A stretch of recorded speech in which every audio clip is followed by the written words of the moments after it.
Sahabat Nabi yang satu ini sangat luar biasa. Hidup sejaman dengan Nabi tetapi tidak pernah bertemu dengan Nabi. Dan hidup di lingkungan Nasara, tapi memiliki kualitas iman yang sangat luar biasa. Keberanian menegakkan keadilan yang sangat mengharukan.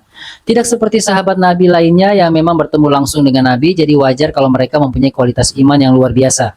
Sedangkan beliau ini tidak pernah bertemu dengan Nabi. Dan kisah beliau ini patut kita teladani karena kita juga memang belum berjumpa dengan Nabi. Jadi siapakah dia? Tonton terus video ini sampai habis karena kisah ini adalah kisah nyata dari kalangan salafus saleh yang insya Allah bisa dipertanggungjawabkan kebenaran kisahnya. Bukan kisah dongeng, khurafat, atau kisah karangan lainnya yang mengatasnamakan Islam.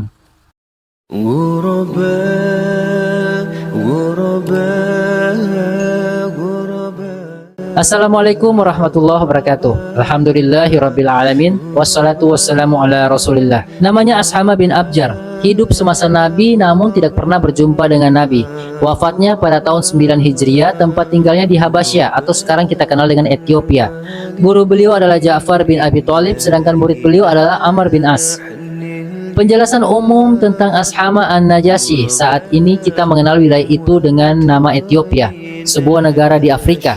Dahulu wilayah ini dikenal sebagai Habasyah. Pimpinan Habasyah disebut an-Najasyi, gelar yang digunakan untuk penguasa atau raja di sana. Semua raja atau pemimpin Habasyah dikenal dengan sebutan an-Najasyi, mirip dengan Kisra untuk penguasa Persia atau Muqawqis untuk raja Mesir dan Qaisar untuk penguasa Romawi. Salah satu an-Najasyi yang meninggalkan jejak sejarah indah dalam perjuangan awal kaum muslimin adalah seorang penguasa adil bernama Ashama. Dia tidak membiarkan ada yang terzalimi di wilayah kekuasaannya. Ashama adalah sosok unik, sulit ditemukan tandingannya. Dia hidup di masa Nabi, pernah berkorespondensi dengan Nabi, tetapi tidak pernah bertemu langsung dengan Nabi. Beliau sangat menghormati Nabi, bahkan beliau menjadi perwakilan Nabi dalam pernikahan beliau dengan Ummu Habibah Romlah binti Abu Sofyan. Selain memfasilitasi pernikahan tersebut, Ashama juga memberikan mahar yang besar sebagai hadiah dan penghormatan kepada Nabi. Beliau bukanlah sahabat Nabi, melainkan masuk Islam karena dakwah dari sahabat Nabi. Menariknya, dengan masuk Islamnya beliau yang sebelumnya adalah orang kafir, akhirnya beliau menjadi sahabat Nabi. Beliau hidup di lingkungan beragama Nasrani, namun beliau memilih untuk menjadi Muslim meskipun harus menyendiri dan merasa kesepian dalam keimanannya di tengah-tengah komunitas orang-orang kafir pada masa itu. Keimanannya tetap kuat meskipun sebelumnya beliau adalah seorang Kristen yang taat. Sebagian ulama menjelaskan bahwa sepanjang hidup Nabi hanya melakukan sholat gaib untuk Ashama an-Najasyi. Saat Ashama meninggal, Nabi mendapatkan wahyu tentang kematiannya, sehingga Nabi memerintahkan para sahabat untuk melakukan sholat gaib. Jenazah Ashama berada di Habasyah atau di Ethiopia, Afrika, sementara orang yang menyolatkannya berada di Madinah. Tidak terbayangkan penindasan dan intimidasi yang dilakukan kaum musyrikin terhadap Nabi dan para sahabatnya yang beriman. Tindakan tidak berperi kemanusiaan sering ditunjukkan untuk menggoyahkan atau meruntuhkan tauhid dan keimanan dalam diri para sahabat. Nabi mengizinkan para sahabatnya untuk berhijrah ke Habasyah karena beliau merasa iba melihat mereka yang tertindas dan mendapatkan perlakuan yang tidak menyenangkan. Nabi tidak mampu berbuat banyak untuk melindungi para sahabatnya, sedangkan untuk dirinya sendiri Nabi masih mendapatkan perlindungan dari pamannya, yaitu Abu Thalib dan kabilah beliau. Nabi SAW memerintahkan mereka untuk berhijrah ke Habasyah dalam sabdanya, "Sesungguhnya di negeri Habasyah terdapat seseorang raja yang tidak ada seorang pun dizolimi di sisinya. Pergilah kalian ke negerinya hingga Allah memberikan jalan keluar untuk kalian." Hadis riwayat Al-Baihaqi. Setiba di Habasyah, kaum muslimin yang berhijrah tersebut mendapatkan keamanan dan ketenangan untuk beribadah. Ummu Salamah radhiyallahu anha menyatakan, "Ketika kami tiba di Habasyah, kami tinggal bersama tetangga yang terbaik yaitu an-Najasyi. Kami merasa aman dalam agama kami. Kami beribadah kepada Allah tidak diganggu. Kami tidak pernah mendengar sesuatu yang tidak kami sukai." Hadis riwayat Ahmad. Mendengar bahwa kaum muslimin hidup tenang dan damai di negeri seberang, kaum musyrikin menjadi marah. Mereka merasa tidak senang meskipun mereka sama sekali tidak dirugikan. Sikap permusuhan mereka terhadap kaum beriman itu sangat besar. Mereka kemudian merencanakan cara untuk memulangkan kaum muslimin dari Habasyah. Dua orang yang cerdas dan ahli diplomasi yaitu Abdullah bin Abi Rabi'ah dan Amr bin As dipilih untuk menjalankan misi ini. Mereka dipersiapkan dengan hasutan yang matang dan hadiah-hadiah menggiurkan. Pada masa itu Mekah terkenal dengan kerajinan kulitnya yang memukau dan berkualitas tinggi, yang sangat diinginkan oleh banyak pihak. Kerajinan kulit pilihan ini dipersiapkan sebagai hadiah untuk pejabat-pejabat dan Raja Habasyah. Sebelum bertemu dengan raja, utusan musyrikin Quraisy ini melobi para pemimpin militer yang memiliki posisi strategis. Tujuannya adalah agar mereka mendukung misi memulangkan kaum muslimin di hadapan raja. Setiap komandan pasukan An-Najasyi menerima hadiah dari kedua delegasi itu sebelum mereka berbicara dengan An-Najasyi. Pesan yang disampaikan kepada semua komandan pasukan Habasyah saat itu adalah, orang-orang bodoh dari kami telah datang ke negeri sang raja. Mereka meninggalkan agama mereka dan tidak masuk ke dalam agama kalian, melainkan mereka membawa agama baru yang tidak dikenal oleh kami maupun kalian. Para pembesar kami mengutus kami kepada sang raja agar mengembalikan mereka.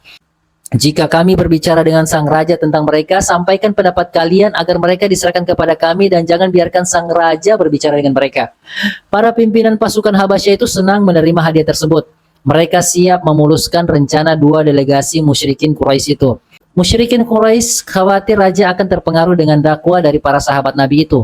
Karena itu mereka tidak ingin raja sampai mendengar argumen kaum muslimin tersebut. Tapi Raja Habasyah, An-Najasyi, waktu itu tidak mau bersikap zolim. Ketika para pimpinan pasukan itu menyampaikan maksud delegasi Quraisy dan berharap raja menyerahkan kaum muslimin kepada mereka, tanpa harus mengajak bicara para sahabat Nabi itu, An-Najasyi marah lalu beliau berkata, "Tidak, demi Allah, sekali-kali aku tidak akan menyerahkan mereka kepada keduanya. Tidak akan aku melakukan tindak kejahatan kepada suatu kaum yang bertetangga denganku, tinggal di negeriku dan memilihku dari selainku, hingga aku memanggil mereka dan menanyakan kepada mereka tentang perkataan kedua utusan ini mengenai mereka. Bila mereka seperti yang dikatakan oleh kedua utusan ini, akan kuserahkan mereka kepada keduanya dan akan kukembalikan kepada kaum mereka. Sebaliknya, bila tidak, maka aku akan melindungi mereka dari kedua orang ini, dan aku akan bertetangga baik dengan mereka selama mereka bertetangga dengan aku." Hadis riwayat Ahmad. Subhanallah, ini kata-kata yang tepat sesuai dengan fitrah, condong pada keadilan. Kemudian An-Najasyi mengirim utusan untuk menemui sahabat-sahabat Rasulullah SAW dan memanggil mereka. Saat utusan An-Najasyi datang, kaum muslimin pun berkumpul dan saling berkata satu sama lain, "Bagaimana pendapat kalian tentang orang itu bila kalian menemuinya?" Mereka menjawab, "Demi Allah, kita akan mengatakan secara jujur apa yang kita ketahui dan yang Nabi SAW perintahkan kepada kita, dan terjadilah segala yang akan terjadi." Keputusan yang tepat, berkata jujur apa adanya dan menyampaikan ajaran Nabi tanpa ditambah atau dikurangi, siap dengan segala resikonya. Sikap ini menghasilkan keberkahan, kejujuran dan ittiba, meneladani Nabi yang berujung pada keberhasilan yang nyata. Para sahabat adalah orang-orang yang jujur dalam ucapan dan keimanannya. Kaum muslimin memenuhi panggilan An-Najasyi. Pertemuan itu juga dihadiri oleh para uskup pembesar agama Nasara yang siap dengan kitab-kitab di hadapan mereka.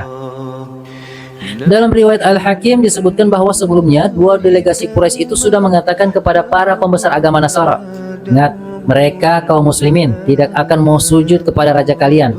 Hal itu untuk mengesankan bahwa kaum muslimin itu tidak memuliakan Raja Habasyah. Ketika kaum muslimin masuk dan berada di hadapan raja, para pembesar agama Nasara itu menyuruh mereka untuk sujud kepada An-Najasyi. "Bersujudlah kalian kepada raja," perintah mereka. Namun Ja'far bin Abi Thalib radhiyallahu anhu menolak dengan menyatakan, "Kami tidak sujud kecuali kepada Allah." Hadis riwayat Al-Hakim. Lalu An-Najasyi berkata, "Tolong jelaskan agama yang kalian anut, yang karenanya kalian terpisah dengan kaum kalian dan kalian tidak mau masuk ke dalam agamaku, tidak juga kepada satupun agama yang dianut oleh manusia." Ja'far bin Abi Thalib yang menjadi perwakilan kaum muslimin saat itu benar-benar mendapatkan taufik dari Allah dalam bersikap dan berbicara di forum tersebut. Secara runtut, jelas, disertai hujah dan dalil, beliau mengungkapkan penjelasan yang tegas namun indah dan menggugah. "Wahai raja, dulunya kami ini adalah kaum jahiliyah. Kami dulu menyembah berhala, gemar makan bangkai, melakukan tindakan-tindakan yang keji, memutuskan tali silaturahmi, bersikap buruk terhadap tetangga, pihak yang kuat memakan yang lemah. Kami terus berada dalam kondisi seperti itu hingga Allah mengutus seorang rasul dari kalangan kami. Kami mengenal nasab, kejujuran, amanah dan sikap ifahnya, artinya menjaga kehormatan diri. Beliau menyuruhkan kami kepada Allah Ta'ala untuk kami tauhidkan, kami sembah dan kami lepaskan apapun yang kami dan nenek moyang kami sembah selain Allah, seperti batu dan berhala.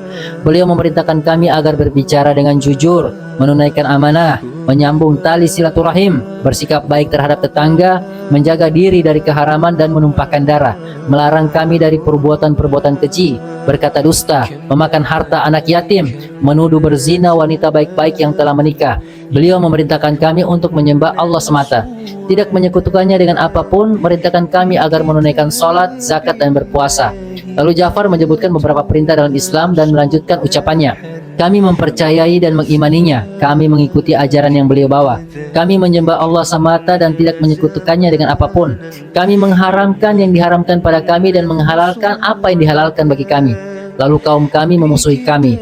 Mereka menyiksa dan menimpakan ujian kepada kami karena masalah agama kami, agar mereka mengembalikan kami menyembah berhala lagi selain Allah, menghalalkan hal-hal buruk yang dulu pernah kami lakukan. Saat mereka memaksa kami, menzolimi kami dan menyusahkan kami, mereka menghalangi kami untuk menjalankan agama kami. Akhirnya kami pergi ke negeri Anda. Kami lebih memilih Anda bukan yang lain. Kami ingin bertetangga baik dengan Anda dan kami berharap tidak terzolimi di sisi Anda, wahai Raja. An-Najasyi menyimak dengan seksama kemudian mengatakan, mungkin engkau bisa membacakan wahyu yang beliau atau Rasulullah terima dari Allah? Ja'far bin Abi Thalib radhiyallahu anhu kemudian membaca permulaan surat Maryam. Bacaan yang terlontar dari hati yang jujur dan ikhlas menembus relung sanubari yang tidak bisa mendustakan cahaya kebenaran. An-Najasyi menangis. Demikian hebat tangisan haru itu hingga air matanya membasahi jenggotnya. Para uskup pun menangis hingga membasahi kitab-kitab di hadapan mereka. Sungguh cahaya kebenaran Islam tidak akan ditolak oleh hati nurani yang belum keluar dari fitrahnya. Namun Allah sajalah Sang Maha Pemberi Hidayah. Banyak yang terpukau dan takjub dengan keindahan dan kebenaran kandungan Al-Quran, namun tidak semuanya mendapatkan hidayah menuju Islam. An-Najasyi menangis, para uskup itu pun menangis, namun tidak semua yang menangis itu menjadi beriman nantinya. An-Najasyi termasuk yang akhirnya beriman. Tidak diketahui apakah para uskup itu juga beriman atau tidak, wallahu alam. Lalu An-Najasyi kemudian mengatakan, sesungguhnya ini dan ajaran yang dibawa oleh Musa berasal dari lentera yang sama. Pergilah kalian berdua, wahai utusan Quraisy. Demi Allah, aku tidak akan menyerahkan mereka kepada kalian. Hadis riwayat Ahmad. Selesai dari pertemuan itu, salah satu utusan Quraisy yaitu Amr bin As tidak pupus semangatnya. Ia belum putus asa untuk menjalankan misinya. Amr bin As yang waktu itu masih kafir menyatakan, demi Allah aku akan mendatanginya lagi besok dan akan kucela mereka di dekatnya. Kemudian mereka akan aku habisi hingga ke akar-akarnya. Hadis riwayat Ahmad. Untuk menunjukkan kekuatan tekadnya itu, Amr bin As sampai bersumpah. Sumpahnya dengan menyebut nama Allah. Itu menunjukkan bahwa orang-orang musyrikin Quraisy yang memerangi Nabi dan para sahabat juga mengenal Allah. Bahkan mereka pun mengagungkan Allah hingga menyebutkannya dalam sumpah mereka. Namun mereka tidak menjadikan Allah sebagai satu-satunya sesembahan. Mereka menyembah Allah namun juga menyembah berhala-berhala yang mereka anggap dapat memberikan syafaat dan mendekatkan mereka kepada Allah. Mereka berkata dalam ucapan yang diabadikan dalam Al-Quran, kami tidaklah menyembah mereka, para berhala itu, kecuali dalam rangka untuk mendekatkan diri kami kepada Allah sedekat-dekatnya. Quran Surat Az-Zumar ayat 3. Dan mereka menyembah selain Allah yang tidak bisa memberikan mudarat atau muara bahaya, maupun memberikan manfaat kepada mereka. Dan mereka berkata, para sesembahan ini adalah pemberi syafaat kepada kami di sisi Allah. Quran Surat Yunus ayat 18. Mendengar tekad dari Amr bin As tersebut, salah satu delegasi Quraisy yang lain yaitu Abdullah bin Abi Rabi'ah menimpali, jangan kau lakukan itu karena mereka memiliki kekerabatan dengan kita, meski mereka berselisih dengan kita. Amr bin As kemudian menyampaikan rencananya. Demi Allah, akan kuberitahu dia, An-Najasyi, bahwa mereka itu menganggap Isa putra Maryam adalah seorang hamba. Hadis riwayat Ahmad. Memang Isa putra Maryam adalah hamba, beliau adalah hamba Allah, tapi Amr bin As waktu itu ingin menjatuhkan kredibilitas kaum muslimin di hadapan An-Najasyi dengan mengesankan bahwa mereka itu mencemooh Isa Al-Masih sebagai hamba sahaya atau budak yang rendah. Keesokan harinya Amr bin As menemui An-Najasyi dan berkata, wahai Raja, sesungguhnya mereka mengemukakan perkataan yang lancang tentang Isa putra Maryam. Utuslah seseorang untuk menemui mereka dan tanyakan kepada mereka bagaimana pendapat mereka tentang Isa. Lalu An-Najasyi mengirim utusan untuk menanyakan pandangan mereka tentang Isa putra Maryam. Kaum muslimin berkumpul, lalu sebagian dari mereka berkata kepada yang lain, apa yang akan kalian katakan tentang Isa bila Raja bertanya kepada kalian? Mereka berkata, demi Allah, akan kami katakan sebagaimana yang difirmankan oleh Allah Subhanahu wa taala tentangnya dan yang dibawa oleh Nabi Shallallahu alaihi wasallam tentang hal itu bagaimanapun juga. Saat kaum muslimin mendatangi An-Najasyi, ia bertanya kepada mereka, bagaimana pendapat kalian tentang Isa putra Maryam? Lalu Ja'far bin Abu Thalib radhiyallahu anhu menjawab, pendapat kami seperti yang disampaikan Nabi kami, dia adalah hamba dan Rasul Allah. ruh dari ciptaannya dan kalimatnya, ucapan jadilah kemudian jadilah, yang disematkan kepada Maryam, perawan suci yang tidak pernah menikah. Hadis riwayat Ahmad. Mendengar jawaban itu, An-Najasyi memukulkan tangannya ke tanah lalu mengambil sebilah kayu kecil dan berkata, "Tidaklah apa yang engkau ucapkan tentang Isa putra Maryam melampaui batang kayu ini." Artinya jawabannya tepat, tidak melenceng jauh seperti tuduhan para delegasi itu. Para pimpinan pasukan yang telah disuap dengan hadiah merasa tidak terima. Namun An-Najasyi menegaskan, "Kendatipun kalian wahai petinggi kerajaanku tidak terima, pergilah kalian dengan aman, wahai muslimin di tanahku. Siapapun yang mencela kalian dia rugi. Siapapun yang mencela kalian dia rugi. Siapapun yang mencela kalian dia rugi." 3 kali. "Aku tidak mau memiliki segunung emas sementara aku menyakiti salah seorang dari kalian. Kembalikan hadiah mereka berdua, kami tidak memerlukannya. Demi Allah, Allah tidak mengambil suap dariku saat mengembalikan kerajaanku kepadaku. Lalu bagaimana mungkin aku mengambilnya?" Keputusan yang tegas dan menggembirakan kaum muslimin. Raja yang adil yang nantinya akan menjadi saudara mereka dalam agama menampakkan kekuasaannya. Meski ia dikelilingi oleh para pembesar kerajaan yang berharap raja memutuskan hal yang lain. Tapi itulah keputusan raja, meski banyak pihak yang tidak menyukainya. Dalam riwayat Al-Hakim disebutkan bahwa An-Najasyi mengatakan, "Wahai para pendeta dan pemuka agama Nasara, tidaklah apa yang mereka ucapkan itu melampaui seukuran ini. Selamat datang kepada kalian dan orang yang kalian datang dari sisinya. Aku bersaksi bahwa beliau adalah utusan Allah dan beliau adalah yang diberitakan sebagai kabar gembira oleh Isa putra Maryam. Kalaulah tidak karena aku memiliki tanggung jawab sebagai raja, niscaya aku akan datang kepada beliau hingga aku yang membawakan sandal beliau sebagai bentuk pelayanan. Tinggallah kalian di negeriku sekehendak kalian." Hadis riwayat Al-Hakim dari Abu Musa Asy-Syairi. An-Najasyi memproklamirkan keimanannya terhadap Rasulullah SAW di forum itu. Tidak hanya menyuruh mengembalikan hadiah dari delegasi Quraisy, namun juga kaum muslimin diberikan makanan dan pakaian. Kisah yang dipaparkan di atas bersumber dari 2 hadis, yaitu hadis Ummu Salamah riwayat Ahmad dan hadis Abu Musa riwayat Al-Hakim. Hadis Ummu Salamah dihasankan oleh Syekh Muqbil bin Hadi Al-Wadi rahimahullah. Sedangkan hadis Abu Musa tersebut dinyatakan sahih sesuai syarat Al-Bukhari dan Muslim oleh Az-Zahabi. Dalam 2 hadis itu ada perbedaan penyebutan delegasi Quraisy yang menyertai Amr bin As. Kalau dalam hadis Ummu Salamah, orang Quraisy itu adalah Abdullah bin Abi Rabi'ah, sedangkan pada hadis Abu Musa itu adalah Umar bin Al-Walid. Wallahu alam. Pelajaran berharga dari kisah hijrah para sahabat Nabi ke Habasyah dan interaksi dengan Ashama An-Najasyi. Kisah tersebut banyak mengandung pelajaran berharga yang bisa kita petik. Di antaranya adalah, pertama, hidayah itu hanya di tangan Allah semata. Seseorang yang asalnya kafir berubah menjadi muslim dengan hidayah Allah. An-Najasyi sebelumnya Nasrani, berubah menjadi muslim.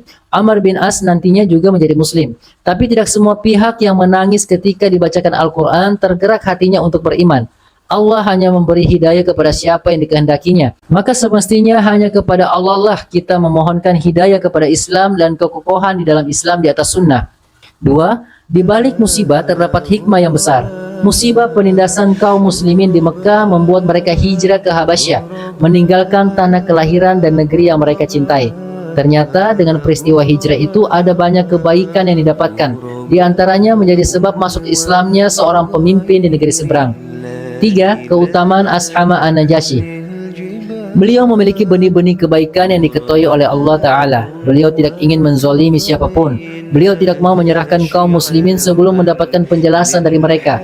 Beliau tidak ingin mengambil keputusan sepihak tanpa mengetahui argumen dari satu pihak yang lain. Hingga Allah bukakan pintu hidayah untuk mendukung kebenaran. Beliau tidak mau menerima suap berupa hadiah yang akan berakibat terzoliminya satu pihak. Ashama An-Najasyi menjadi pelindung kaum muslimin di negeri Habasyah. Bahkan memfasilitasi mereka dengan memberi bantuan makanan dan pakaian. Keempat, ketaatan pada Allah dan Rasulnya itu akan berbuah manis. Para sahabat yang diwakili Ja'far bin Abi Thalib memilih untuk jujur berkata apa adanya, menyampaikan ajaran Nabi tanpa ditambah dan dikurangi. Mereka juga tidak mau sujud kepada raja, padahal dalam perhitungan manusia, itu justru akan membuat raja marah dan mengambil keputusan yang merugikan mereka. Namun, kekokohan memegang prinsip dengan penyampaian yang santun dan beradab membuat mereka mendapatkan pertolongan Allah Ta'ala. Hal ini juga menunjukkan bahwa jika seseorang mencari keridhaan Allah, meski awalnya akan membuat manusia marah kepadanya, Allah akan ridho kepadanya dan membuat nantinya manusia itu akan ridho kepadanya. Rasulullah SAW bersabda, barang siapa yang mencari keridhaan Allah dengan mendapatkan kemarahan manusia, maka Allah Ta'ala akan ridho kepadanya dan menjadikan manusia ridho kepadanya. Dan barang siapa yang mencari keridhaan manusia dengan mendapatkan kemurkaan Allah, maka Allah akan murka kepadanya dan akan menjadikan manusia murka juga kepadanya. Hadis riwayat Ibnu Hibban dalam sahihnya dari Aisyah. Kelima, sebaik apapun rencana yang disusun, jika Allah tidak menghendaki terjadinya, tidak akan terjadi. Delegasi Quraisy telah menyiapkan segala sesuatu untuk mendukung rencananya, termasuk mengkondisikan para pejabat-pejabat Habasyah agar mendukung rencananya. Mereka juga memberikan hadiah untuk para pejabat itu dan juga Raja Habasyah. Namun Allah Ta'ala berkehendak lain. Semua rencana dan makar yang disusun rapi menemui kegagalan. Keenam, pokok ajaran para nabi semuanya itu sama, karena semuanya berasal dari Allah Ta'ala. Meskipun dari sisi rincian syariat berbeda-beda, namun pokok ajarannya sama. Ajaran Nabi Isa adalah mentauhidkan Allah, tidak menyekutukannya dengan suatu apapun, sama seperti dengan ajaran Nabi Muhammad SAW. Bahkan Nabi Isa memberikan kabar gembira akan diutusnya Nabi Muhammad SAW. Seseorang yang benar-benar beriman kepada Taurat dan Injil saat diutusnya Nabi Muhammad SAW seharusnya beriman kepada beliau dan mengikuti syariat dari Nabi terakhir tersebut. Demikianlah kisah dari Ashama bin Abjar. Semoga dari kisah ini kita dapat mengambil hikmah yang sangat berarti dan dapat kita terapkan di kehidupan kita. Dan semoga kisah ini juga dapat menjadi sebagai amal jariah untuk kita semua dengan cara share, like, dan subscribe agar channel-channel dakwah sunnah itu dapat berkembang dengan pesat, yang otomatis channel-channel yang menyebarkan khurafat, syirik, tahayul, dan bid'ah ke masyarakat akan mengecil. Wallahu a'lam bishawab. Subhanallah wa bihamdi, subhanakallahumma wa bihamdika, asyhadu an la ilaha illa anta, astaghfiruka wa atubu ilaih. Assalamualaikum warahmatullahi wabarakatuh.